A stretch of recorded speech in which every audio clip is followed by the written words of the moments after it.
Hello guys, तर स्वागत आहे सगळ्यांचं आपल्या मिनी ब्लॉगमध्ये. हे गेले होते कामावर, तर सकाळी त्यांना व्हिडिओ कॉल केला होता. थोडंसं व्हिडिओ कॉलवरती बोलून वगैरे माझी सकाळची कामाला जाण्याची तयारी चालू होती. तर सकाळचा नाश्ता वगैरे करून मी पण निघाले कामाला जायला. थोडे रिक्षाचे पैसे वाचवावे म्हणून मी बसने आज कामावर गेले आणि बसनेच परत घरी पण आले. माझा भाऊ आणि हे गेले होते सेजलला आणायला, कारण की तिची पहिली होळी होती म्हणून. आणि तसेच आम्ही आमच्या घरी गेलो. तर हे बघा, पोरींसोबत यांची मस्ती चालू होती.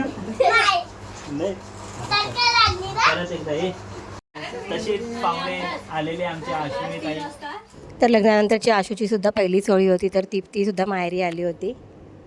नाही आहेत माझ्या 2 सोनपऱ्या. नाही, यांच्यासोबत थोडी मस्ती वगैरे करून संध्याकाळी आम्ही गेलो होळी बघायला. तर नवीन जोडप्यांनी पूजा वगैरे करून होळीचे फेरे वगैरे मारून घेतले. आशू, माझा भाऊ आणि सेजल आणि आमचे नवीन जावई यांची पहिलीच होळी होती. नाही हो, आमचा दादू त्यांनीसुद्धा होळीच्या पाया वगैरे पडून घेतलं. तर मला जळती होळी बघायची नव्हती म्हणून मी घरी निघून गेले होते. माझ्या नंदेकडून होळीचे व्हिडिओ घेतले आणि घरी जाऊन आम्ही पिझ्झा पार्टी केली. तर चला, आजचा व्हिडिओ आवडला असेल तर लाईक शेअर नक्कीच करा. बाय.